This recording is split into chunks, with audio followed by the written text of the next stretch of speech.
दो डकैत भाई पर माता रानी की कृपा और चमत्कार कैसे किया। जय जय माता दी। नवाबगंज गांव के पास घने जंगलों और ऊंचाई पहाड़ियों के बीच दो भाइयों का नाम हर किसी के जुबान पर था, राम और बलराम। लोग उन्हें डकैत कहते थे, लेकिन गरीबों के लिए वे किसी देवदूत से कम नहीं। दोनों भाई बचपन से ही संघर्षों में पले पड़े पड़े थे। उनके माता पिता एक समय पर अत्यंत गरीब थे और साहूकारों के अत्याचारों का शिकार हुए। यही कारण था कि उनके मन में अमीरों और अत्याचारी साहूकारों के प्रति रोष था। राम और बलराम का एक अलग ही नियम था। वे केवल उन्हीं अमीरों और साहूकार को लूटते जो गरीबों का शोषण करते थे। लूट का सारा धन वे गांव के गरीब, विधवा और जरूरतमंद लोगों में बांट देते। धीरे धीरे नवाबगंज के लोगों के लिए वो डर का नहीं बल्कि सम्मान और आस्था का प्रतीक बन गए। दोनों भाई देवी माता रानी के परम भक्त थे। माता रानी के परम भक्त। हर डकैती से पहले वे जंगल के किनारे बने एक प्राचीन मंदिर में जाते, जहाँ वे पूरे विधि विधान से पूजा अर्चना करते। राम घंटी बजाता और बलराम दीपक जलाता। वे माता के सामने सिर झुकाकर कहते, हे माता, हम किसी निर्दोष को कष्ट नहीं देंगे, बस अन्याय के खिलाफ खड़े हैं, हमें सही मार्ग। इसके बाद वे माता का आशीर्वाद लेकर निकलते और हर बार सफल होकर लौटते।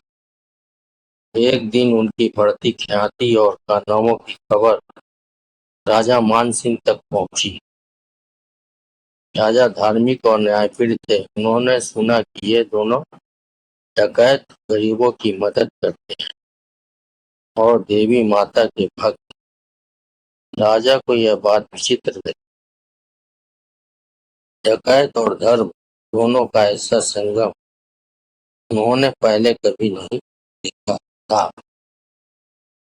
राजा मानसिंह ने अपने सैनिकों को आदेश दिया कि इन दोनों भाइयों को पकड़कर दरबार में प्रस्तुत किया जाए, लेकिन बिना किसी निर्दोष को नुकसान पहुंचाए।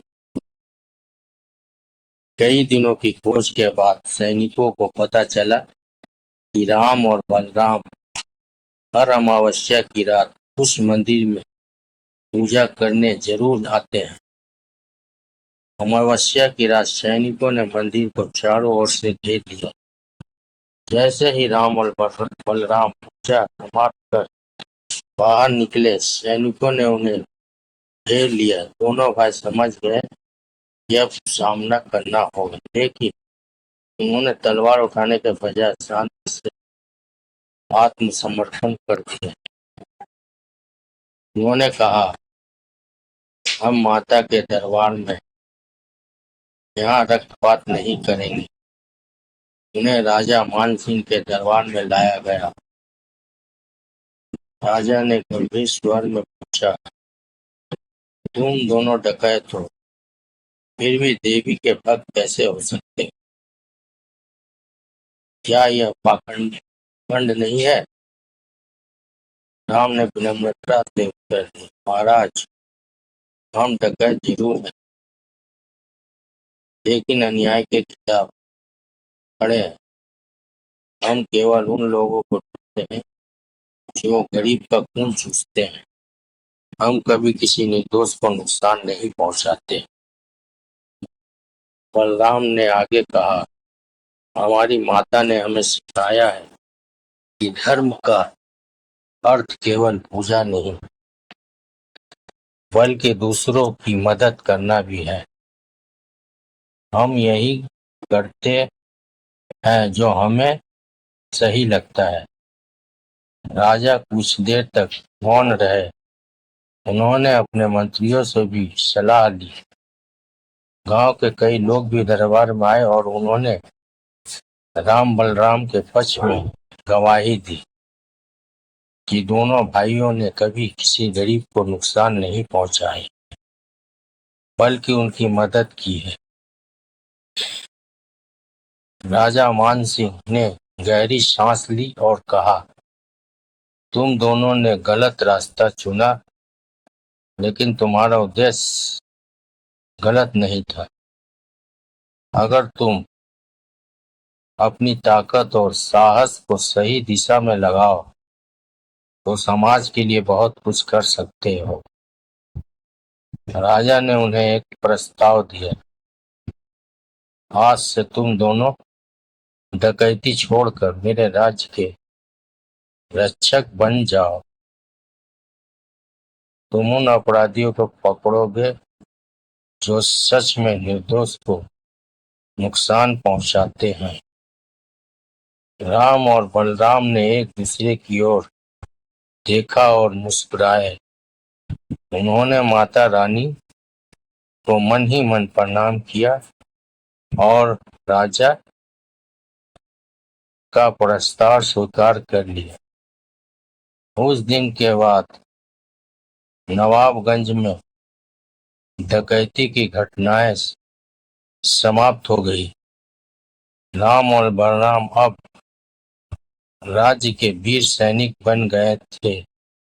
वे उसी साहस और निष्ठा से अन्याय के खिलाफ लड़ते रहे, लेकिन अब सही मार्ग पर चलकर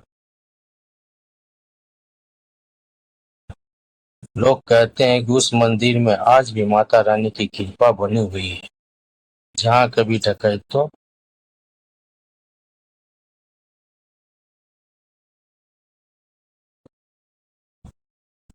डकैत भाई अपने हर कार्य को शुरुआत करते हैं। उन्हीं कहानी आज भी यह सिखाती है कि सच्ची भक्ति केवल पूजा में नहीं बल्कि अच्छे कर्मों में होती है। माता रानी की जय। शेरा वाली माता की जय।